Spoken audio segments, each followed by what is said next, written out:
Hello बच्चों, एक बार फिर से स्वागत है आपका अपने YouTube channel UP board PCM में। इस वीडियो में हम बात करेंगे प्रतिदर्श प्रश्न पत्र सत्र 2023 और 24 की। विषय है विज्ञान, कक्षा 10वीं के लिए।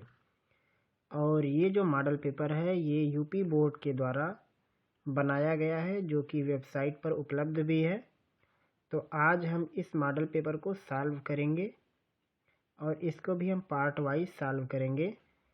इस पार्ट में हम केवल OMR शीट पर आने वाले प्रश्न हैं केवल उनको ही हल करेंगे, जो कि टोटल 20 होते हैं, एक एक अंक के। तो यहाँ पर आप देख सकते हैं कुछ निर्देश दिया गया है। जिन बच्चों को 2024 में परीक्षा देनी है उनको ये सभी निर्देश एक बार पढ़ लेने चाहिए। जैसे यहाँ पे बिंदुवार दिया हुआ है। प्रारंभ के 15 मिनट परीक्षार्थियों को प्रश्न पत्र पढ़ने के लिए निर्धारित हैं। प्रश्न पत्र 2 खंड आ और बा में विभाजित है। खंड आ और बा 3 उपखंडों उपखंड का, खा, गा में विभाजित है। प्रश्न पत्र के खंड आ में केवल बहुविकल्पीय प्रश्न है, जिसमें सही विकल्प का चुनाव करना है। OMR शीट पर नीले अथवा काले बॉल पॉइंट पेन से सही विकल्प वाले गोले को पूर्ण रूप से भरना है। खंड आ में बहुविकल्पीय प्रश्न हेतु प्रत्येक प्रश्न के लिए 1 अंक निर्धारित है और खंड बा में वर्णनात्मक प्रश्न है। प्रत्येक प्रश्न के सम्मुख उनके अंक निर्धारित किए गए हैं। खंड बा के प्रत्येक उपखंड के सभी प्रश्न एक साथ करना आवश्यक है और प्रत्येक उपखंड नए पृष्ठ से प्रारंभ किया जाए। यानी एक खंड जहाँ ख़त्म हो जाता है तो अगर उसके नीचे कुछ 2-4 लाइन भी बची हुई है तो आप उस पेज को छोड़ दें, अगले उपखंड को अगले पृष्ठ से शुरू करने की कोशिश करें और सभी प्रश्न अनिवार्य हैं। तो ये है कुछ नियम और निर्देश जो कि 2024 के परीक्षार्थियों के लिए बनाई गई है। और यहाँ से शुरुआत होता है सवाल। खंड आ है और ये है उपखंड का।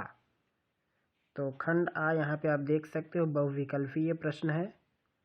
और पहला सवाल,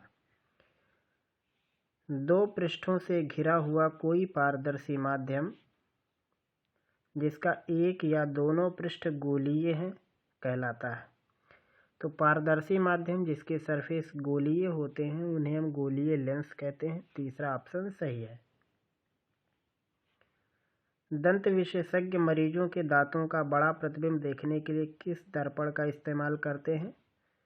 तो अवतल दर्पण है, क्योंकि ये बड़ा प्रतिबिंब बनाने की क्षमता रखता है और सीधा भी। बाकी समतल दर्पण हमेशा वस्तु के आकार के बराबर चित्र बना सकता है। और उसके बाद उत्तल दर्पण ये हमेशा सीधा बनाएगा लेकिन छोटा बनाएगा। और जो ये है यहाँ पे जो दिया है चौथा ऑप्शन, तो ये तो सही नहीं हो सकता। अवतल दर्पण का इस्तेमाल ज़्यादातर केस में किया जाता है। और उसके बाद जो तीसरा सवाल है, किसी उत्तल लेंस के सामने 2f और अनंत के बीच कोई बिंब यानी वस्तु रखा गया है तो इसका प्रतिबिंब बनेगा। तो जब वस्तु को f 2f और अनंत के बीच में रखा जाता है तो प्रतिबिंब दूसरी तरफ बनता है f और 2f के बीच में, उल्टा और वास्तविक बनता है। अब रही बात उसके साइज की कि साइज क्या होगा, तो जो साइज होता है वो साइज छोटा होता है। तो यहाँ पे जवाब रहेगा वास्तविक, उल्टा और छोटा। जैसे जैसे हम 2f से आगे बढ़ेंगे वैसे वैसे प्रतिबिंब का आकार बढ़ने लगेगा। तो अभी इस प्रश्न के लिए क्योंकि सवाल में वस्तु 2f से पहले है इसलिए यहाँ पे वस्तु छोटा रहेगा, यानी ऑप्शन 1 करेक्ट है इसका।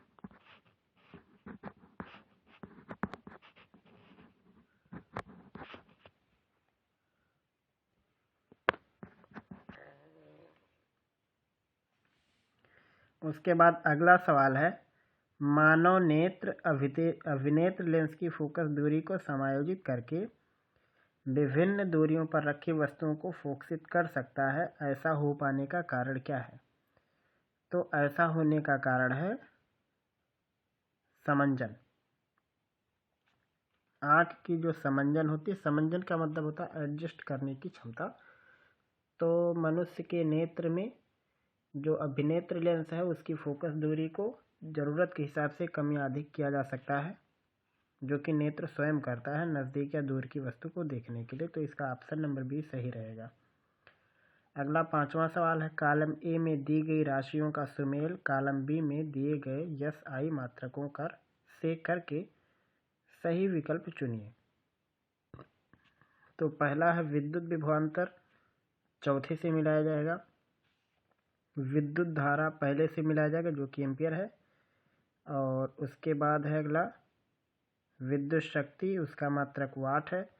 प्रतिरोध का ओम। तो यहाँ पे आप ऑप्शन देख सकते हैं, पहले को चौथे से मिलाना है, दूसरे को पहले से मिलाना है।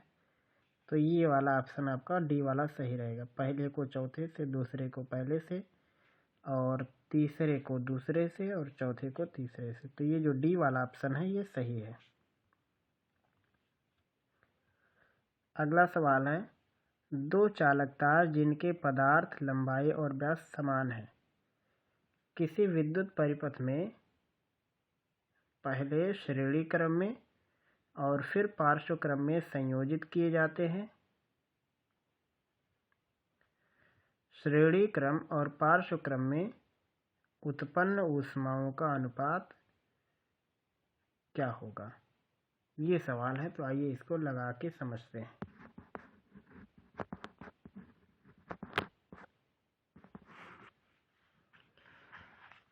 तो इस सवाल में जो दिया हुआ है, दो चालक तार हैं जिनके पदार्थ लंबाई और व्यास सब समान है। पहले इनको श्रेणी क्रम में जोड़ा गया और ये सवाल कई बार आया है, तो इसको इसमें विकल्प में भी बनाया गया है, जो कि 6वां सवाल है इसमें। तो मान लो कि एक चालक है ऐसा, उसका कुछ रेजिस्टेंस है, और ये दूसरा चालक है। इनको जोड़ा गया है सीरीज में। मान लेते हैं इसकी रेजिस्टेंस R1 है, इसके रेजिस्टेंस R2 है। तो सीरीज में जो होता है इसमें करंट एक जैसा प्रवाहित होता है। तो यहाँ भी वही करंट रहेगा, यहाँ भी वही करंट रहेगा। तो अब इसमें उत्पन्न ऊष्मा टोटल कुल कितनी इसमें हीट जनरेट होगी उसको आपको निकालना। तो सबसे पहले यहाँ पे कहा दोनों बराबर हैं, तो जो वैल्यू R1 की है वही वैल्यू R2 की भी है, क्योंकि दोनों तार की लंबाई व्यास सब कुछ समान लिया गया है। तो सीरीज में जोड़ने पर कुल R की वैल्यू अगर आप निकालेंगे R इक्विवेलेंट की, तो वो आएगा 2R। कुल प्रतिरोध हो गया 2R, और मान लो इसमें करंट है I, T टाइम तक भेजा गया। तो इसमें जो ऊष्मा उत्पन्न होगी सूत्र हो जाएगा I² RT के हिसाब से। I² R की जगह पे 2R × T, तो ये हो जाएगा 2I² RT। ये इसमें टोटल ऊष्मा हो जाएगा। चलो इसका हम H1 नाम दे देते हैं। अगला है, इन्हीं लोगों को पैरेलल में जोड़ा गया, कुछ ऐसा करके। यहाँ भी दोनों का सेम रेजिस्टेंस है, R1 R2 का मतलब वही है। तो यहाँ पे कुल R कितना हो जाएगा, दोनों उल्टा करके जोड़ा जाएगा, यानी हो जाएगा 2/R। तो R इक्विवेलेंट की वैल्यू हो जाएगी R/2, ये टोटल। तो इसमें जो निकालेंगे I² RT के हिसाब से, तो I² टोटल R की वैल्यू हो गई R/2 × T। तो ये हो गया I² RT/2, ये आया। तो पहले श्रेणी बाद में समांतर, तो श्रेणी और समांतर का अनुपात निकालेंगे जब, तो ये है 2I² RT, और नीचे है I² RT/2। तो I² RT कट जाएगा और ये हो जाएगा 4/1, यानी H1 अनुपात H2 हो जाएगा 4:1 का।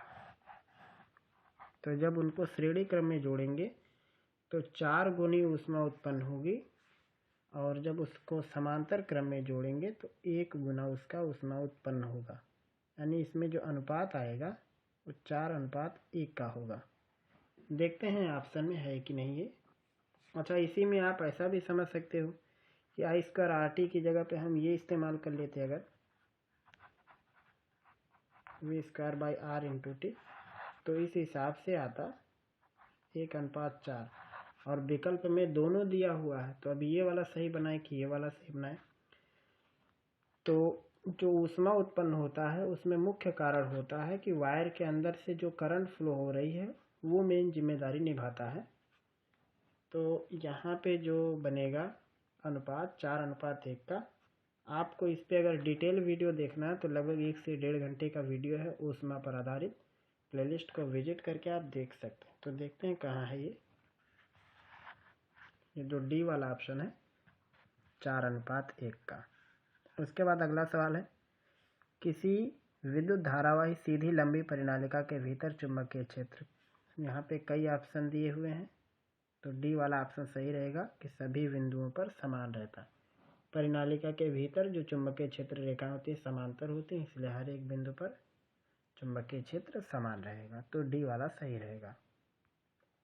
8वां है बेंजीन का संरचनात्मक सूत्र। तो यहाँ पे हम इमेज अगर बड़ा करें तो आपको मिलेगा कि सी वाला सही है, क्योंकि बेंजीन के फिगर में क्या होता है, एक कार्बन को छोड़ के अगले पर डबल बॉन्ड, फिर एक को छोड़ के फिर अगले पर डबल बॉन्ड रहता है। तो ये बेंजीन का सही इमेज है, बाकी कहीं पर ऐसा नहीं दिखेगा आपको।